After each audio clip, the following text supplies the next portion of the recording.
Hello বন্ধুরা, good morning সবাইকে। আজকে আমি তোমাদের সঙ্গে শেয়ার করব একদম ঝাল ঝাল বোয়াল ভাপা রেসিপি।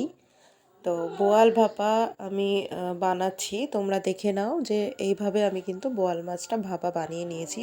প্রথমে আমি বোয়াল মাছের রিং পিস নিয়ে নিয়েছি 3 পিস মাছ। এটাকে আমি কিন্তু নুন, হলুদ, একটু সামান্য কাশ্মীরি লঙ্কার গুঁড়ো আর কাঁচা সর্ষের তেল দিয়ে ভালো করে ম্যারিনেট করে রেখেছিলাম 10 মিনিট। এটাকে আমি কিন্তু একদম সর্ষের তেলে ভালো করে ভেজে তুলে নিয়েছি।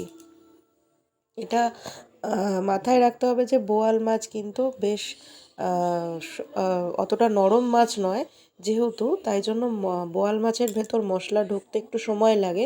তাই মশলা মাখিয়ে মাছটাকে যদি ভাজা যায় তাহলে কিন্তু মাছটা খেতে আলাদা করে খুব ভালো লাগে। ওটার ভেতর নুন, হলুদ, লঙ্কার গুঁড়ো যদি ঢোকে তাহলে ওটা কিন্তু খেতে অনেকটা টেস্ট হয়। এখানে দেখো আমি মাছ ভাজার পর তেল খানিকটা কমিয়ে নিয়েছি, কমিয়ে নিয়ে সেই তেলে আমি দিয়ে দিয়েছি 2-3টে কাঁচা লঙ্কা, আর তার মধ্যে দিয়ে দিয়েছি 1 চামচ কাশ্মীরি লঙ্কার গুঁড়ো এবং 1 চামচ হলুদ গুঁড়ো দিয়ে কিছুক্ষণ আমি নেড়েচেড়ে নিচ্ছি। এর মধ্যে আমি দিয়ে দেব 1 চামচ ধনেপাতা বাটা।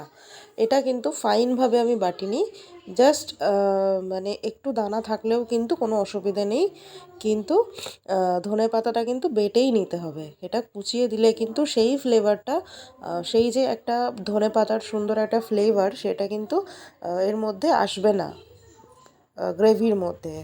তো এটাকে এইভাবে বেটে আমাদেরকে দিয়ে দিতে হবে। তো আমি ধনেপাতা দিয়ে সেটা আমি একটুখানি নেড়ে চেড়ে নিয়ে এর মধ্যে আমি অ্যাড করব 2 চামচ মতো সর্ষে বাটা।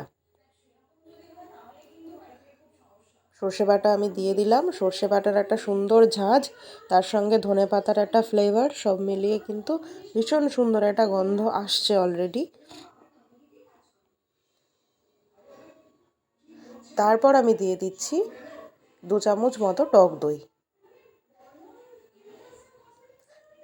এইভাবে আমি 2 চামচ টক দই দিয়ে এবার আমি সমস্ত জিনিসটাকে একবারে নেড়েচেড়ে কষিয়ে নেব।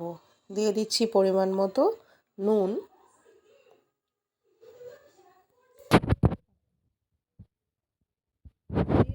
কিন্তু আমি 1 চিমটে আখের গুড় দিয়ে দিয়েছিলাম, তো আলাদা করে আর চিনি দেওয়ার কোনো প্রয়োজন হবে না। দিয়ে দিচ্ছি পরিমাণ মতো জল, জল দিয়ে এটাকে একটু ফুটতে দেব।